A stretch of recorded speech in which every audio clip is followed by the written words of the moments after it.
My name is Terry Stinson, and I work for Stinson Says. Today, I had the great opportunity to interview the Vice President of Sales of Fujitsu General America, Dennis Stinson. I decided for us and our viewers to look into the real world of sales and marketing, and he had some explanations for our questions. See you down there. Hi, Stinson Says supporters. I'm right outside Dennis Stinson's office. Let's go in and get a view. Give us a brief description of your job title and duties and a little description of what the company does. So my name's Dennis Stinson. I'm Vice President of Sales for Fujitsu General America. My responsibility is to oversee sales in the United States, Canada, and the Caribbean.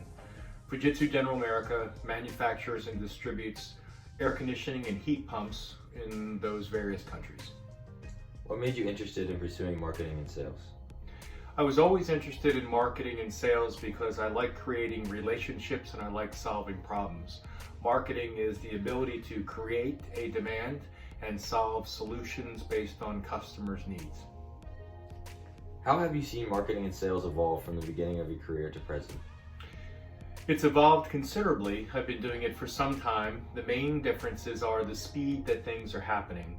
Long time ago when I started in the business, we were predating fax machines, we were predating cell phones, we were predating the internet.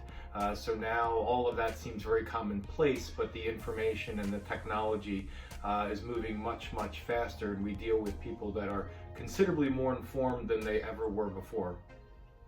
What is the most rewarding part of marketing and sales? The most rewarding part for me is to solve a problem and create a relationship. My business is business to business, B2B. So our relationships are ongoing month after month, year after year, decades after decades. So we're not selling aluminum siding, although there's nothing wrong with that, to a consumer and doing it once and being done with it. We're creating a relationship to go on and on and on. So we're building partnerships, and I find that to be very rewarding to be able to work with other companies and see them prosper as we prosper as well. What is the most difficult part of marketing and sales? The most difficult part is that there are considerably more no's than yeses. So it's a matter of being tenacious, it's a matter of recognizing where your time is best spent, and when you figure that out, it becomes rewarding. What is a common misconception about marketing and sales? That it's easy. That it's easy to have a conversation with somebody and have them get to the outcome that you'd like them to. As I said earlier, there's many, many more no's than yeses in the business. So it's a matter of finding the right solution, an equitable solution for both you and your customer to be able to create a relationship. What is the most important trait for a successful sales and marketing pursuer? Well, the most successful trait is to be thorough and to be diligent and be able to manage your time well.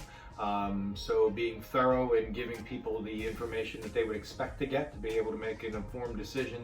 And managing your time well is not as much about being efficient day to day with the hours that you're given, but being able to select the opportunities that are worth pursuing and knowing when to stop pursuing. Describe an average day of work. So my average day of work is working with customers. I'll have various meetings throughout a day. It's not 8 hours. My day is much longer than that. About half of my day is spent with customers on the phone or over Zoom or Teams now, talking about opportunities or talking about challenges on how we solve that. About a third of my time is spent with my staff. Developing them, solving their challenges and listening to their input. And then the remaining part of my time is spent on strategic planning on where we go and what the future looks like and allocating those resources to get us where we need to go. And for our last question, what is the best piece of advice you have received that has helped further your career? Got a lot of great advice over time, but it all really centers around two things, is that you are yourself, that you try not to be anything other than what you actually are. Meaning not trying to know more than you know, not trying to be more of an authority than what you are. And the second is to be very transparent to those that you are working with. They see right through you.